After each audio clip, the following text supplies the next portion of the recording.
Hello, सगळ्या माझ्या आत्मकुटुंबाचं मी खूप खूप स्वागत करते. माझ्या सोल फॅमिलीचं. जे सगळेजण आपल्या या झूम सत्राद्वारे आणि सोबतच YouTube वरून बरेचसे आपले साधक आपल्या कुटुंबामध्ये आपले नवीन सदस्य जोडले जात आहेत. त्या सगळ्यांचं सुद्धा मी खूप स्वागत करते आजच्या सत्रामध्ये. बरेच जण आपल्यासोबत लाईव्ह जोडू शकत नाहीत, कारण ही वेळ जी असते ती घरोघरी जेवणाची वेळ असते. त्यामुळे बऱ्याच जणांना इच्छा असूनही ते करता येत नाही आणि त्यामुळे ते सगळेजण युट्यूबच्या माध्यमातून आपल्याशी जोडले जातात. त्यामुळे सगळ्यात आधी मी त्या सगळ्या सदस्यांचं ना, जे आपल्या युनिफाईड कोर्स पर्यंत पोहोचतायत, बाबाजी घेऊन येतात सगळ्यांना, त्या सगळ्यांचे मी सगळ्यात आधी तर मी धन्यवाद करते, आभार व्यक्त करते. तुमच्या आयुष्यामध्ये तो टप्पा तुम्ही गाठला आणि तुमच्या उच्च आत्म्याचं ऐकून योग्य मार्गापर्यंत तुम्ही पोहोचला, त्यासाठी विशेष अभिनंदन करते, आभार व्यक्त करते, की बाबाजींनी दाखवल्या या प्रकाशाकडे तुम्ही आपोआप आलाय. जेव्हा वेळ असते तर कोणीही असं समजू नका की आम्हाला या कोर्स पर्यंत यायला वेळ लागला किंवा थोडा उशीर झाला किंवा आपलं सत्र सुरू झालंय 16 मार्चला युनिफाईडचं. तर उशीर हा कधीच होत नसतो. जब जागे तब सवेरा म्हणतो ना, तशी प्रत्येकाची वेळ येते. त्या त्या वेळेतच तो जीव त्या गोष्टींपर्यंत पोहोचतो. तर त्यामुळं विश्वास ठेवा आपल्या प्रवासावर, स्वतःवर, आपल्या उच्च स्ववर. कारण इथून पुढं आपला जो काही असणार आहे ना आपल्या आयुष्यात, तो आपला उच्च स्व असणार आहे. त्यामुळं तुम्ही सगळे अगदी योग्य वेळी योग्य मार्गापर्यंत पोहोचलेले आहात. तो भलेही तो मार्ग बेंगलोर हायवे असेल किंवा मुंबई पुणे मार्गे असेल, तो हायवे कुठलाही असू दे, आपल्याला सगळ्यांना जायचंय त्याच गावाला. तर अशा सगळ्या तुमच्या आपले ग्रुपमधले सगळे मास्टर्स आणि जे युट्यूब मधले जोडले, त्या सगळ्यांचे मी विशेष कौतुक करते, आभार व्यक्त करते, अभिनंदन करते की तुम्ही अगदी योग्य टप्प्यामध्ये आहात, योग्य मार्गावर आहात. त्यासाठी तुमच्या सगळ्यांच्या उच्च आत्म्याचे मी खूप आभार व्यक्त करते. त्या सगळ्यांना मी प्रेम आणि प्रकाश पाठवते. तुमच्या सगळ्यांना प्रेम आणि प्रकाश भरभरून. आपले महाअवतार बाबाजी आणि पितामहा पत्रीजी यांचे अनेक अनेक आभार आहेत. खूप प्रणाम. माझ्या हृदयातून खूप प्रेम आणि प्रकाश. सोबतच ज्या सगळ्या ब्रह्मांडातील शक्ती आपल्या सोबत आहेत या मार्गामध्ये, त्या सगळ्यांचे आभार मानतो. आपण आपलं आजचं सत्र सुरू करण्यापूर्वी आपल्या सगळ्यात महत्वाचा अभ्यास करणार आहोत. आणि हा अभ्यास आपण तितक्या वेळा रिपीट करू जोपर्यंत आपल्याला ते पाठ होत नाही. आणि आता जे नवे सदस्य आहेत त्यांना तो अभ्यास उपयोगाचा होईल जितक्या वेळा आपण हे रिपीट करू. कारण आपलं सत्र सुरू करायच्या वेळी आपण जिथं येऊन बसलोत आता, तर दिवसभरामध्ये अनेक लोकांच्या संपर्कात, विचारांच्या घेऱ्यात आपण असतो. तर त्यामुळं आपल्या सत्राच्या आधी आपला महत्वाचा अभ्यास, आपली आभा स्वच्छ करायची आणि लॉक करायची. हा, तर आपण सगळेजण आपल्या हृदयावर जाऊ, मोठा श्वास घ्यायला सुरुवात करा. आता 1-2 आठवडे झाले, 3 आठवडे झाले, आपल्या सगळ्यांना हृदय फील होत असेल अशी मला अपेक्षा आहे. आपल्या छातीचा मध्यभाग, तिथं आपला श्वास येतोय जातोय.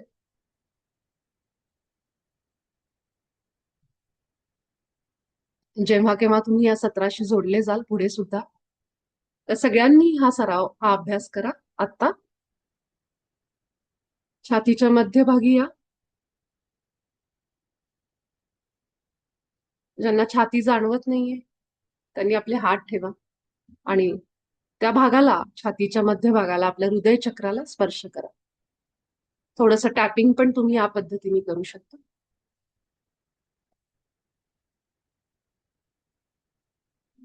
सगळ्यात सोपा उपाय असतो तो आपल्या श्वासांनीच, त्याला पकडूनच आपण खाली उतरायचं.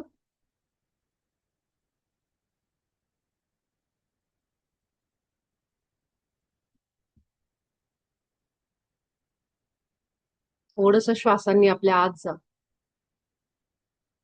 थोडं हृदयात, छातीत खोलवर जा.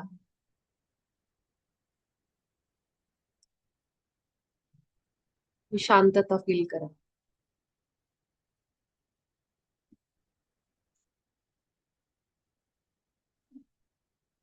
आणि आता आपण आपली आभा स्वच्छ करू. माझ्या आभामध्ये आलेल्या सर्व अनिमंत्रित प्रभावांना मी प्रेम आणि प्रकाश पाठवते. तुम्ही सगळेजण ईश्वराच्याच प्रतिमेत बनले आहात, जशी मी बनली. तुम्ही स्वस्थ आहात, निरोगी आहात. तुम्हाला आता भीती वाटत नाही. तुमच्या सगळ्यांकडे जाण्यासाठी एक आदर्श स्थान आहे.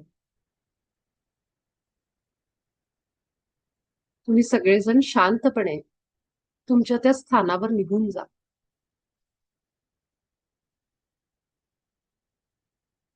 माझ्या उच्च स्वला, आपल्या उच्च स्वचं नाव ज्यांना माहितीये त्यांनी नावाने म्हणा. मी आग्रह करते की तू या सर्व अनिमंत्रित प्रभावांना त्यांच्या आदर्श स्थानी घेऊन जा. मी त्यांना प्रेम आणि प्रकाश पाठवते. माझं आभामंडळ मी आता माझ्या उच्च स्वला सोडून बाकी सगळ्यांसाठी, इतरांसाठी बंद करते. आपल्या तोंडातून जेव्हा एक एक शब्द बाहेर पडतो, त्या शब्दाला केवळ म्हणायचं नाहीये, ऐकायचंय, हृदयात फील करायचे ते शब्द. आणि जर तुम्हाला वाटत असेल तर खरोखर आपल्या शरीराभोवती ती आभा इमॅजिन करा, व्हिज्युअलाइज करा. एक पांढऱ्या रंगाचा दिव्य प्रकाश आपल्या शरीराभोवती, ते मॅग्नेटिक फील्ड, आणि त्यामध्ये छोटे छोटे छोटे असे अनिमंत्रित प्रभाव. कदाचित काळ्या रंगाने तुम्ही व्हिज्युअलाइज करा आणि ते बाहेर पडतायत असंही तुम्ही व्हिज्युअलाइज करू शकता. आपल्या मनाला, हृदयाला पटवून देण्यासाठी आपल्याला ज्या पद्धतीने ही कल्पना करता येते ती क्रिएटिव्हिटी वापरा. आपल्या इमॅजिनेशन, शक्ती. आणि याप्रमाणे स्वतःची आभा स्वच्छ झालेली बघा, की आपण एका सुंदर अशा दिव्य पांढऱ्या प्रकाशामध्ये बसलो आहोत. सगळे दिव्य, सगळे जे अनिमंत्रित प्रभाव आहेत ते बाहेर पडलेत. ह्या अशा प्रकारे पहिले काही दिवस आपण व्हिज्युअलाइज करू शकता. हे बाबाजींनी पुस्तकात सांगितलेलं नाहीये, हे फक्त मी आपल्या सगळ्यांना एक थोडं सोपं व्हावं डोळ्यापुढे आणल्यानंतर. कारण दृश्य जेव्हा आपण बघतो तेव्हा अजून थोडं इझी होतं, म्हणून हे मी करते बऱ्याच वेळेला. असं ते बरं वाटतं जेव्हा आपण व्हिज्युअलाइज करतो. तर ह्या पद्धतीने तुम्ही आपली पहिली आभा स्वच्छ करायची, बंद करायची, जेव्हा जेव्हा आपण कुठल्याही उपासनेला बसतो तेव्हा. आणि मग आपल्या जी साधना आहे, उपासना आहे, ती सुरू करायची. सोबतच जेव्हा तुम्ही तुमची पोथी वाचता, नामस्मरण जे काही तुमच्या आयुष्यात तुम्ही करत असाल, ते झाल्यानंतर सुद्धा तुमची आभा स्वच्छ करा आणि बंद करा. जे काही तुम्ही त्या पोथीतून घेतलंय, गुरुचरित्राची पोथी वाचली, स्वामींचं वाचलंय, गजानन महाराजांचं, त्यांच्या चरित्रामधून आपण त्यांच्या गुणांना वाचतोय, त्यांच्या विचारांचं वर्णन आपण ऐकतोय, त्यांनी काय केलं त्यांच्या आयुष्यात, है ना. तर त्यांचं चरित्र म्हणजे त्यांच्याबद्दल आपण, त्यांच्या ऊर्जेशी आपण जोडले जातो. आणि त्यामुळं तिथून बाहेर पडल्यानंतर ते सगळं झाल्यावर पुन्हा आपली आभा स्वच्छ करा, बंद करा, जेणेकरून केवळ त्या संतांचं जे चरित्र वाचलंय त्याची ऊर्जाच आपल्या बरोबर राहावी, ते चांगले विचार ते सगळे आपल्यासोबत असावे आणि असे अनिमंत्रित प्रभाव आपल्या आभामध्ये येऊ नये. त्यासाठी आपण हे करतो. हा, तर हे तुमच्या आयुष्यात वापरणं, जसं बाबाजी म्हणलेत की हा जसा आपला प्रॅक्टिकल गायडन्स आहे, तर हे या पद्धतीने आपल्याला आयुष्यात कुठे कुठे उपयोगाला पडतो. अभ्यास करत असताना खास त्या लोकांसाठी सांगते की जे कुठल्या तरी परीक्षेला बसलेत, अभ्यास सगळा झालेला असतो पण इतकं कॉन्फिडन्स डाऊन वाटतो ना त्यावेळी आपल्याला, की भीती येते मनात की मी हे करू शकेन का नाही पार. हे भीती कोण आहे? भीती म्हणजे अनिमंत्रित प्रभाव आहेत आपल्या ओरामध्ये. अभ्यासाला बसण्यापूर्वी आभा स्वच्छ करा, लॉक करा. अभ्यास झाल्यानंतर जो काही अभ्यास आपण केलाय, वाचलंय, जे काही ज्ञान घेतलंय त्याच्यातून, ते मिळवलेलं आपल्या जवळ लॉक राहिलं पाहिजे. आपल्या आभामध्ये आपल्या जवळ ते असंच राहिलं पाहिजे. ते करून सुद्धा आपल्याला जर डळमळीत वाटत असेल, मी केलंय पण मला आठवेल ना, हे असे शंका येतात आपल्याला. अशा वेळी पुन्हा अभ्यास झाल्यानंतर आपली आभा लॉक करा. आपला ऑरा स्वच्छ करण्यात आणि बंद करण्यावर बाबाजींनी अगदी धड्याच्या शेवटच्या धड्यापर्यंत, अगदी शेवटापर्यंत खूप भर दिलाय. हे सुरक्षा उपाय ह्याला नाव दिलंय ना. सुरक्षा कुणापासून? अनिमंत्रित प्रभावांपासून. म्हणून आपण हे उपाय करतोय. ठीक आहे.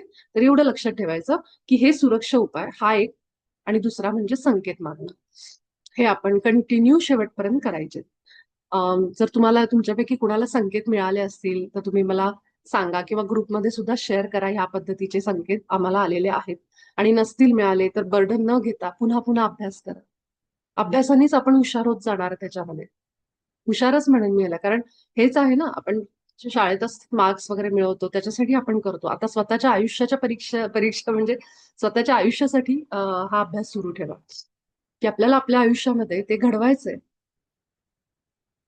ह्या सगळ्या ज्या वर्ष माझ्या आयुष्यातली जी गेली आहेत, जे काही अनुभव घ्यायचे होते मला, माझ्या उच्च आत्म्याला जे मला द्यायचे होते, आपण त्याच्याकडे दुःख म्हणून बघतो, त्याच्याकडे निराशा म्हणून बघतो, पण खरं तर तो एक अनुभव आहे जो उच्च आत्म्याने प्लॅन केलेला असतो, की ह्या जन्मामध्ये ही व्यक्ती ह्या या या या अनुभवांमधून जाईल. मग त्याच्यात निराशा असेल, फेल्युअर असेल, 10 वेळा मी आपटले, नोकरीत असेल, परीक्षेत असेल, कुठलेही जो अनुभव आहे जो आपल्यासाठी चांगला नाही, आपल्यासाठी चांगला नाही, आपण त्याला चांगला अनुभव म्हणत नाही, कारण तो आपल्याला सुख देत नाही. म्हणून त्याला आपण वाईट, माझं हे आयुष्यात हे वाईट झालं असं म्हणतो. पण तुम्ही द्वैताच्या बाहेर या, चांगला आणि बरोबरच्या बाहेर या, थोडंसं लांब या, थोडंसं बाहेर या आणि मग स्वतःला बघा. जेव्हा तुम्ही बघाल तेव्हा आपण त्याला 2 कॅटेगरी करतो, वर्गीकरण. हे चांगले अनुभव, हे वाईट अनुभव. द्वैताच्या बाहेर आल्यानंतर कळतं की मी वाईट अनुभवातून जास्त शिकले. 10 वेळा परीक्षा फेल झाले असेल मी, पण त्या प्रत्येक परीक्षा फेल होण्यामागे मला निराशा आली, मला आत्मविश्वास माझा डाऊन झाला, हे सगळं झालं. पण ते अनुभव माझ्यासाठी काहीतरी शिकवून गेले मला. त्या अनुभव जो त्या आत्म्याला, जीवाला घ्यायचा आहे, की फेल होणं म्हणजे काय असतं बाबा, निराश होणं काय असतं. कारण ह्यासाठी हा जीव ह्या शरीरात येतो. त्याच्यासाठी ही सगळी फॅन्टसी असते. जेव्हा तो परमात्म्यापासून वेगळा झाला, त्याच्याकडे शरीर नव्हतं, तेव्हा त्याला वाटायला लागलं की जसा वडिलांकडे मुलगा हट्ट करतो ना, तसं, की मला पण हे अनुभव घ्यायचे. ह्या दृष्टीने थोडा विचार करा की कसं झालं असेल आपलं, आपण का वेगळे झालो असेल. त्यावेळी हे शरीर मिळालं आणि आपण या द्वैतात आलो. ते द्वैत आहे ते पृथ्वीवर आहे. इथं आपल्याला सगळं अनुभवायला मिळतं. म्हणून चांगले चांगले सगळे, ज्या मोठ्या मोठ्या आपण म्हणतो महात्मे, हे ते संत, गुरु, हे सगळे पृथ्वीवर अवतार येऊन गेले. त्यांनाही या शरीरात आल्यावर भोग भोगावे लागले.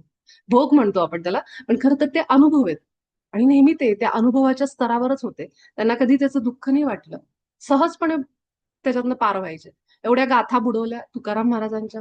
कुठेतरी त्यांच्या चेहऱ्यावर अशी होती, दुःख वाटलं त्यांना की माझ्या गाथा एवढं लिहिलेलं. ते रडले, म्हणजे ते पिक्चर मध्ये जेवढं मी सीन बघितलं त्यावरून सांगते.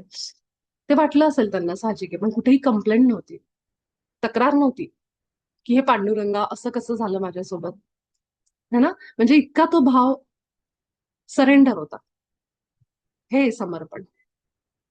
ह्या पद्धतीने आपल्या संतांनी आपल्याला मोठा एक, खूप एक मोठं सगळं देऊन गेलेत आपल्याला. ते एवढा की दाखवून गेलेत, त्यांच्या प्रत्येक अनुभवातून ते आपल्याला दाखवून गेलेत, काहीतरी शिकवून गेलेत आपल्याला.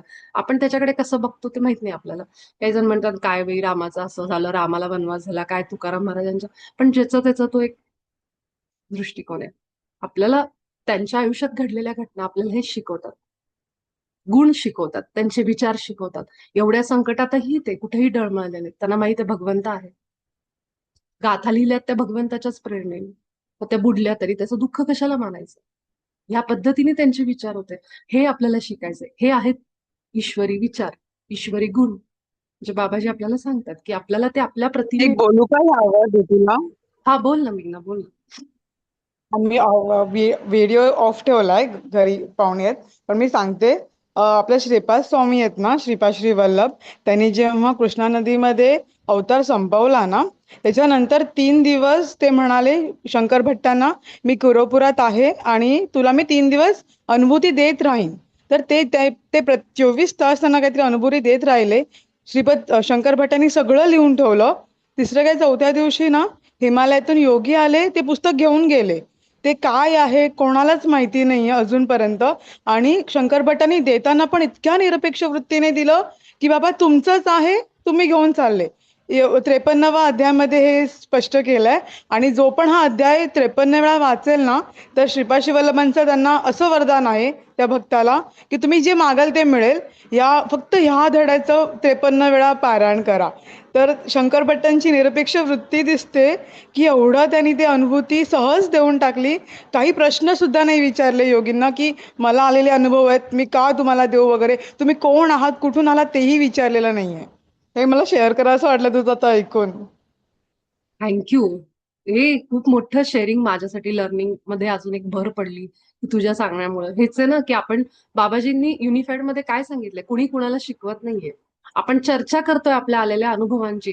ज्यावेळी तू हे वाचलं, जेव्हा वाचलं असशील, हे वाचत असशील समजा अजून, त्यातून तुला जे शिकलं आणि जे वाटलं ना आता की बोलावंसं, हेच आहेत ते अनुभव की तुला आता त्या डीप मध्ये तू चाललीस, तू कनेक्ट करते प्रत्येक गोष्ट युनिफाईडची.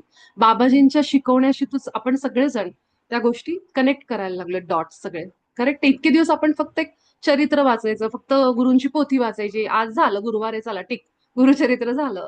ह्या पद्धतीने आपण केलं असेल किंवा नसेलही तर चांगली गोष्ट आहे. पण इथून पुढे मात्र आपण सगळं काही वाचताना जागरूक राहणार की हे युनिफाईडशी कसं जोडलं जाईल. त्यामुळे तुझा अनुभव ऐकून सुद्धा मला असं वाटायला लागलं आता की तो अध्याय वाचावा 53 जे तू म्हणतीस, आणि मी जरूर तो वाचेन. कारण ह्या सगळ्या गोष्टी आपल्याला महत्वाच्या आहेत आपल्या आयुष्यात पुढे जाण्यासाठी, शिकण्यासाठी. जितकं आपण वाचन करू, जसं पितामह पत्रीजी सांगायचे, स्वाध्याय करा, स्वाध्याय करा. तर हा स्वाध्याय. आणि हे सज्जन सांगत आहे माझ्यासाठी. मेघना जे बोलली किंवा आपण सगळेजण जे बोलतो, जसं दीपाली ताई आज म्हणत होत्या की जे काय म्हणजे की तुम्ही सगळ्यांचं ऐकलं वगैरे ग्रुपमध्ये, तर मला असं वाटतं प्रत्येक जण इथं अनुभव घेऊन आलेला आहे ना. प्रत्येक जण ईश्वरी प्रतिमेत आहे ना. आणि त्याचा प्रत्येकाचा अनुभव आहे आयुष्यातला. फेल्युअर आहे त्याचं, अपयशाचा अनुभव आहे. पण तो अनुभव आहे. अपयश कसं आलं हे जर मी त्या माणसाला विचारलं, तर तो मला एवढी मोठी कथा सांगेल त्याच्या मागे की काय झालं, असं झालं, तसं झालं, मग मी हे झालं. म्हणजे प्रत्येकाकडे सांगायला कथा आहेत, अनुभव आहेत. आणि हेच आपल्याला ह्या आयुष्यात उपयोगाला पडतं. फक्त सक्सेस स्टोरीज नाही, यशाच्या कथा नाही, फेल्युअरच्या कथा सुद्धा आपल्याला तेच शिकवतात, तितक्या जास्त शिकवतात. त्यामुळं आपण दोन्हीकडं, फक्त द्वैतातून थोडं बाहेर या म्हणलं ना, की हे बघा, जसं आता मी सांगितलं की कसं त्यांच्याकडनं घेतलं, एवढं लिहिलेली त्यांची मेहनत. आपल्यासारख्याला काय वाटलं असतं, आपण साडी म्हणलं ना त्या दिवशी की दागिने हे ते घेतल्यानंतर आपण कसं म्हणतो, हे माझं आहे. लहान लहान मुलं जन्माला आल्यानंतर काही वर्ष ती त्या अवस्थेत असतात, ज्यांना जेव्हा त्यांना काही समजत नाही. जसा अहंकार येतो की आता आपलं अस्तित्व आहे, आपण कुणीतरी आहोत, हे त्यांना समजायला लागले की ते प्रत्येक छोट्या छोट्या गोष्टींचा दावा करायला लागतात. हे माझं आहे. ते खेळण्या पण देत नाहीत एकमेकांना. म्हणजे तिथून आपली सुरुवात होते. राईट. आणि आपण मग पुढे जाऊन दोष देतो, अरे हे काही हातातनं सुटतच नाही, हे देतच नाही. अरे पण त्याची सुरुवात आपल्या लहानपणापासून झालेली, आपल्या घरातून झालेली त्याची सुरुवात. आपण कसं काय त्या बाळाला मोठं झाल्यावर दोष देऊ. तर आपण जजमेंट करायला इथं नाहीच आहेत. राईट. कारण हे आपल्या घरातूनच सुरुवात झालेलं आहे सगळं. आपलं सोसायटी, आपलं हे जीवनच तसं आहे की आपल्याला नेहमी कुणाला तरी बरोबर चूक ह्या पारड्यात बसायला शिकवलं गेलं आपल्याला. आणि आपली वस्तू आहे, आपलं आहे, माझं आहे, माझं आहे करतच आपण मोठे झालोय सगळेजण. राईट. एकदम स्वाभाविक आहे. त्यामुळे ह्या गोष्टी आपल्याला लक्षात येत नाहीत पटकन की हे चांगलं वाईट किंवा हे सगळं जे वेगळेपण आहे, ईश्वरापासून आपण वेगळे झालेले. पण हे संत तसे नव्हते ना. संत ते म्हणूनच संत होते, त्या लेवलला होते ते. त्यांची विचारांनी ते वेगळे होते, मोठे होते. की त्यांचे विचारच इतके प्रगल्भ होते, जसं निरपेक्षता, की ते सहजपणे देऊन टाकलं, हे घ्या. असे किती आहेत आपल्याकडं, बापरे. हे असं सेशन 40 मिनिटाचं ह्याच्यासाठी कमी आहे. इतकी उदाहरणं आहेत आपल्या इतिहासामध्ये, आपल्या पुराणांमध्ये, शास्त्रांमध्ये, आपल्या सगळ्याच लोकांची. त्यामुळं हे युनिफाईड असं आहे की आपल्याला ते ढवळत आहे सगळं, विचार करायला भाग पडते आपल्या. आपण ज्या ज्या गोष्टी, मंत्र, बाबाजींनी सांगितले मंत्र, तुम्ही मुद्रा करत असाल, तुम्ही श्लोक म्हणत असाल, ते सगळं सुरू ठेवा. आणि त्याचा नव्या दृष्टिकोनातून बघायला शिकाल तुम्ही युनिफाईड सुरू असताना. का? आपण जे गुणवर्णन करतोय ते त्या गुणांचं करतोय, वर्णन करतोय, स्तुती करतोय, ती त्या विचारांची. म्हणून विचारवंत लोकांना आपण मान सन्मान देतो. महात्मे असतील, थोर समाजसेवक असतील, पुरुष असतील, कारण त्यांचे विचार, त्यांची राहणी कशी असेल, काही असेल, पण आपण त्यांच्या विचारांच्या पुढे नतमस्तक व्हायचो ना. तसंच बाबाजी आपल्याला ती आठवण करून देत आहे की तुम्ही आता स्वतः ईश्वराच्या प्रतिमेत बनलाय, तुमच्याकडे ते गुण आहेत, ते आठवा आणि तुमच्या उच्च आत्म्याशी कनेक्ट करा. बाहेरची डिपेंडन्सी संपवा. सगळं आत आहे. आज जा, विचारा, सगळं करा. आज मी तुम्हाला थँक्यू मेघना, पहिलं तर की तुम्ही इतकं छान शेअरिंग केलं. आपले असे छोटे छोटे छोटे डॉट्स पण आपल्यासाठी खूप महत्वाचे आहेत. हा, आणि जे येतात ते अर्थातच बाबाजींच्या इच्छेने येतात. त्यामुळं थँक्यू बाबाजी. दोन फक्त मी आज प्रश्न आपल्या मास्टरकडून आलेले त्याच्यावर बोलेन आणि लगेच आपण 15 मिनिटाचं पण आपलं आजचं ध्यान करू शकतो. कारण हे जे आपण शेअरिंग करतोय हे पण तितकंच महत्वाचं आहे जितकं आपलं ध्यान. ध्यान तर तुम्ही सराव, तुम्ही कधीही 15 मिनिटं झोपायच्या आधी पण पुन्हा करू शकता.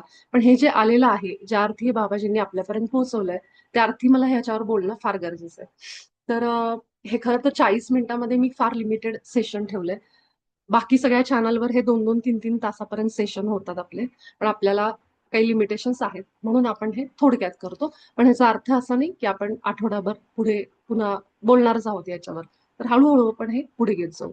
आजचे मला 2 आलेले प्रश्न आवडलेले मी तुम्हाला सांगते.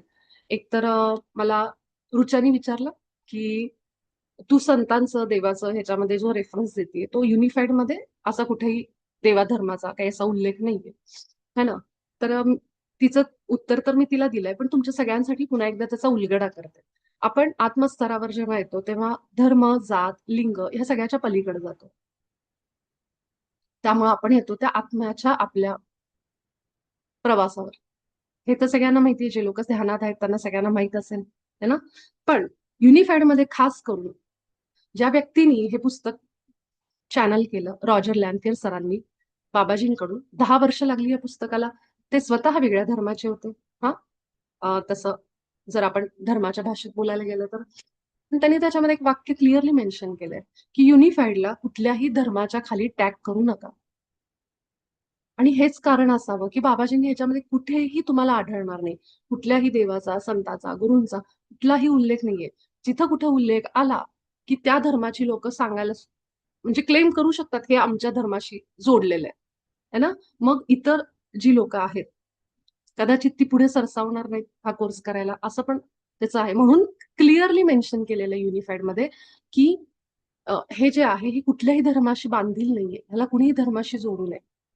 हे जे आहे ते आपल्या आत्म्याचा, आपल्या मूळ स्वरूपाचा अभ्यासक्रम आहे. हे आपण इथं अगदी पक्क समजून घ्यायचं. मी जे केवळ रेफरन्सेस देते आपल्या देवांचे, गुरूंचे, ते कशासाठी?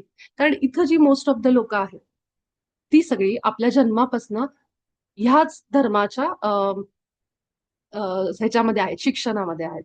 आपले देवता कोण आहेत, है ना. जसं ग्रीक मध्ये तुम्हाला माहिती ग्रीक देवता वेगळ्या आहेत, त्यांच्या कितीतरी देवता अशा आहेत, त्यांचं जसं आहे त्याप्रमाणे ते त्यांची सभ्य संस्कृती जशी त्याप्रमाणे ते करतात फॉलो.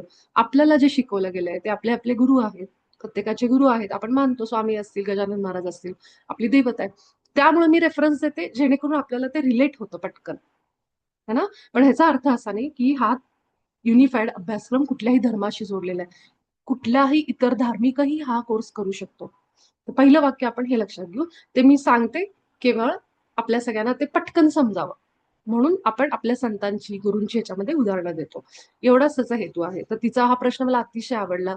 थँक्स रुचा की तू हे विचारलं. जसं आपण गीता, भगवद्गीता वाचतो, चरित्र वाचतो, स्तुती वाचतो, हे आपण एकदाच करून का नाही सोडत? प्रत्येक गुरुवारी आपण गुरुचरित्र वाचायला घेतो. कशामुळं? रिपिटेशन, पुनरावृत्ती ह्यावर आपल्या युनिफाईड मध्ये भर आहे. पुनरावृत्ती करा, रिपीट करा त्या गोष्टी. गुरुचरित्र दर गुरुवारी किंवा अजून आपण ह्याची 21 पारायण, ह्याचे एवढे पारायण, ते तेवढे हे करतो का? वाचून वाचून वाचून आपल्याला ते इतकं आत उतरतं की आपण गुरु तत्व बनतो स्वतः. आपण त्या तत्वामध्ये जातो, त्या शक्तीमध्ये जातो. आपण, आपल्याला कळत नाहीत या गोष्टी. जेव्हा स्वामींचं किंवा गजानन महाराजांची पोथी आपण सतत सतत सतत वाचतो, आपलं सबकॉन्शियस सगळं कॅच करायला लागतं. ते आपला हायर सेल्फ आपल्याला त्या रूपामध्ये बघायला लागतो. आपण त्याप्रमाणे वागतो. पारायण सुरू असताना कांदा खाऊ नका, लसूण, ही जी नियम आहेत ते त्यासाठीच की त्या दरम्यान आपण पूर्ण शुद्ध व्हायचा प्रयत्न करतो, आतून बाहेरून. त्या दरम्यान लोक अनेक वेळा नॉनव्हेज खात नाहीत.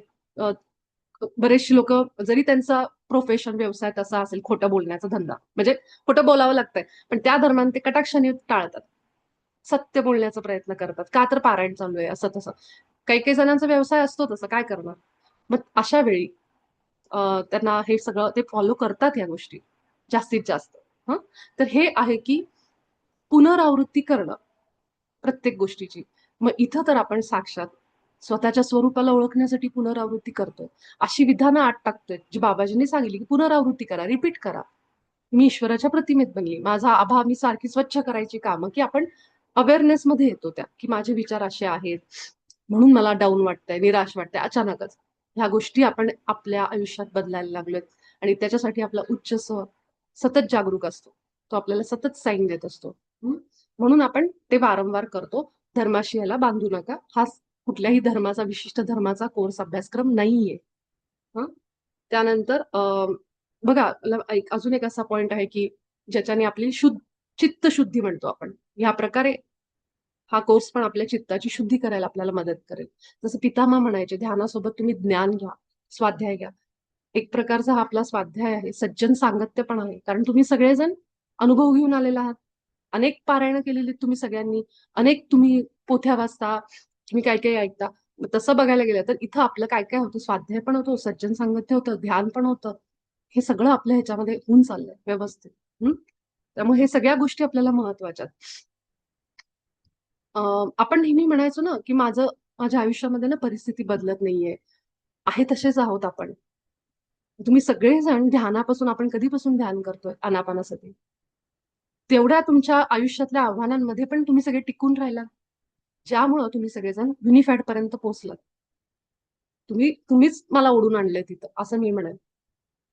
तर ह्या पद्धतीने आपण सगळेजण त्या प्रवासातनं पार झालो. लगेच नाही आपण युनिफाईड चालू केलं.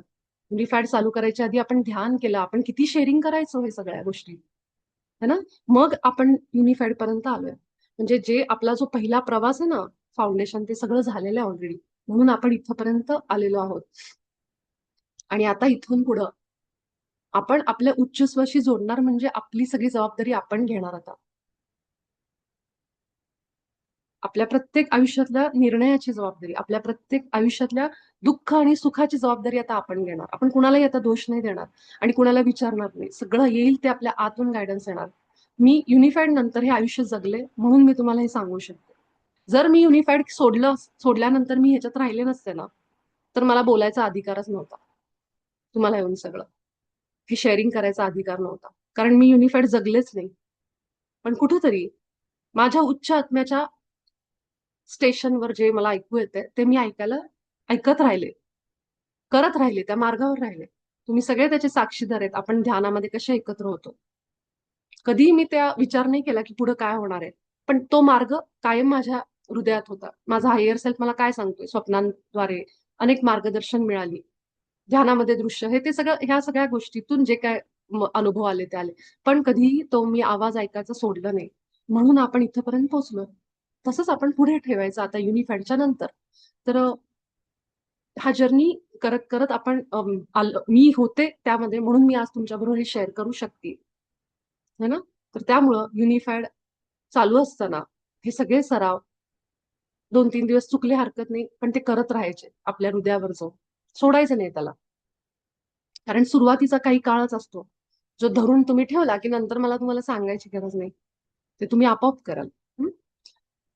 हा, आणि एकच लास्ट मला असं सांगायचंय की जेव्हा आपण ना, परवा मी तुम्हाला सांगत होते की ध्यानाबद्दल प्रसार प्रचार, तर आपल्याला ना बऱ्याच वेळेला आत्मविश्वास नसतो काही गोष्टींवर, आणि जे लोक आत्मविश्वासाने बोलतायत त्यांना आपण म्हणतो की अहंकाराने बोलतायत. हा, म्हणजे एखादी व्यक्ती आत्मविश्वासाने ध्यानाबद्दल सांगतेय, अध्यात्माबद्दल सांगतेय काही गोष्ट या मार्गामध्ये, तर बऱ्याचदा त्या सांगण्याचं अर्थ लोक इगो म्हणून घेतात, अहंकार म्हणून घेतात. तर असं न करता आत्मविश्वास आणि बोलणं, एखाद्याचा आवाज मोठा असतो, एखाद्याचा लहान असतो, एखाद्याची टोन वेगळी असते, पण ती व्यक्ती इगोमध्येच असेल असं नाहीये, अहंकारातच असेल असं नाहीये. तर त्यामुळं त्या पण गोष्टी समजा जर असं कुणी आपल्याला हिताचं सांगत असेल तर प्रत्येक वेळेस तोच अर्थ न काढता आपण त्याला ते समजून घेतलं पाहिजे. त्या माणसाची एक बॉडी लँग्वेज असते, त्याची सांगायची एक पद्धत असते.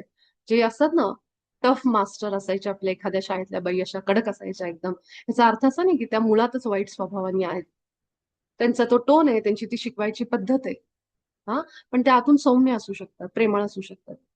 त्यामुळे तुमच्याही आयुष्यामध्ये असे कोणी जर असतील की जे तुम्हाला असा एक अनुभव देत असतील, म्हणजे अशी लोक की ज्यांच्याबरोबर आपल्याला असं वाटतंय की हे मुळातच त्यांची ती पद्धत असू शकते. तर ह्या दृष्टीने पण लोकांकडे थोडं बघायला शिका. आणि जर अध्यात्मामध्ये अशी कोणी लोक असतील तर तो त्यांचा अहंकार नसतो, ती त्यांची सांगायची पद्धत पण असते.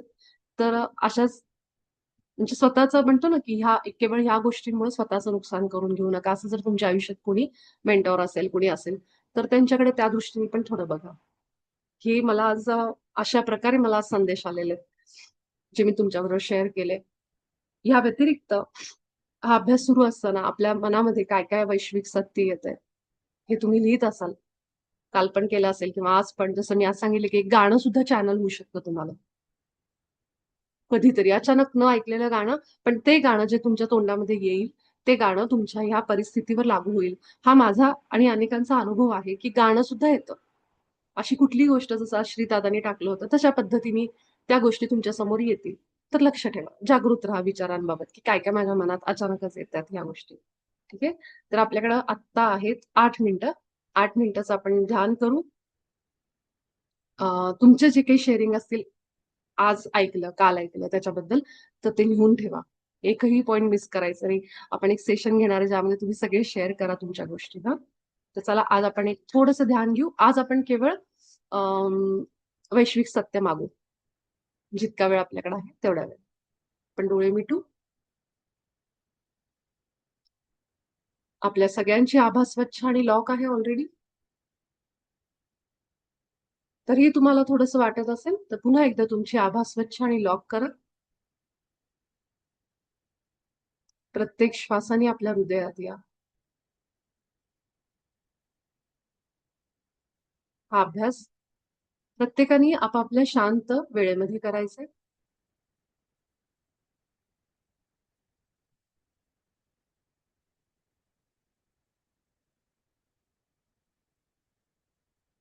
आपलं सगळं लक्ष आपल्या छातीच्या मध्यभागावर हळूहळू आणा. थोडा वेळ लागला तरी चालेल.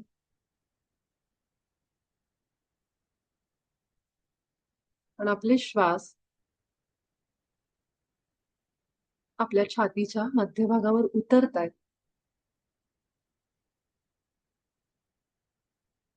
आणि आपल्या छातीमधली शांतता आपल्याला फील होती.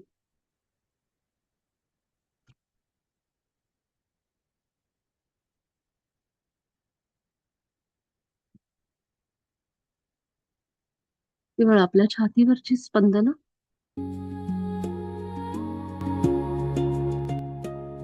जी अगदी हलकी हलकी आहेत, आता अजून नीट ऐकू येत नसतील, पण आपण जितकेही शांत होत जातो ना, ती छातीमधली धडधड आपल्याला जाणवायला लागते. कानाला ऐकू येत नसली तरी सुद्धा आपल्या आतमध्ये ती फील होती.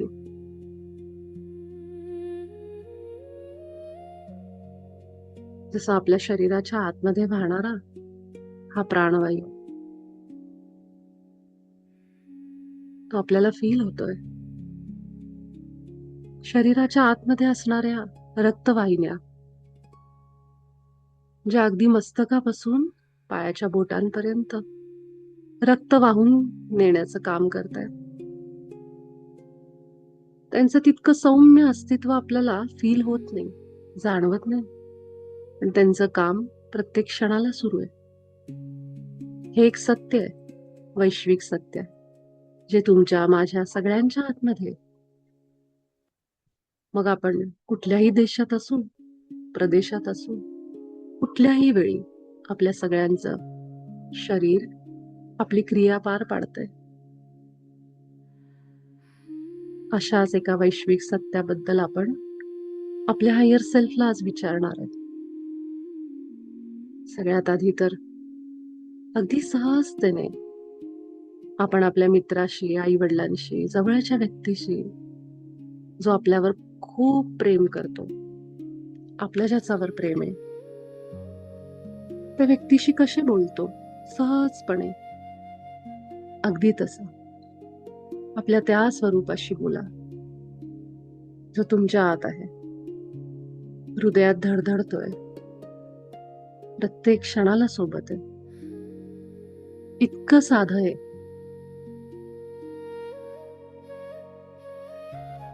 आणि त्यासाठी हृदयामध्ये ती धडधड फील करा. आपलं हृदय आहे जिथून आपण आपल्या हायर सेल्फला एक फोन लावतो. काहीही बोलायचं असेल तर, विचारायचं असेल तर, हाच तो रस्ता आहे.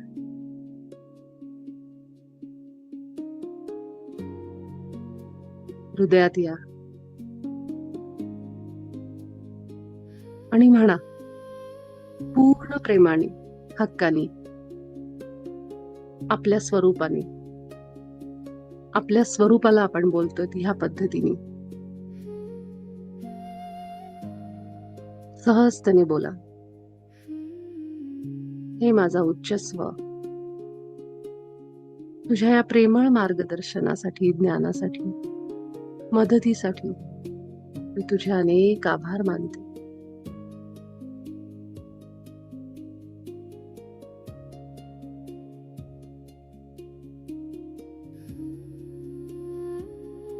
माझ्या आत्ताच्या परिस्थितीनुसार मला कोणतं वैश्विक सत्य माहित करून घेणं गरजेचं आहे हे तू मला सांग. मला हे माहितीये की मी ईश्वराच्याच प्रतिमेत बनलीये आणि मी ईश्वरासोबत आता एक आहे, एकीकृत आहे, युनिफाईड आहे.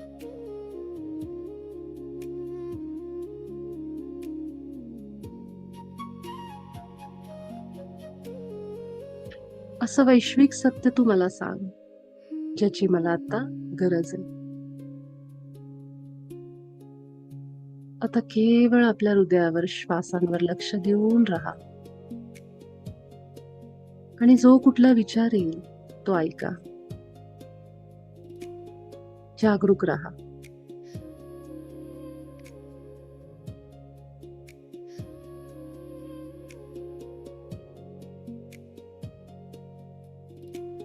दोन मिनिटांमध्ये जरी आपलं हे सत्र बंद झालं तरी सुद्धा आपल्या हृदयातच राहा आणि ऐकायचा प्रयत्न करा की आपल्याला कोणतं सत्य समजतंय. आपण आपल्या उच्च स्व सोबत आहोत.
आपला हा सराव सुरू ठेवा.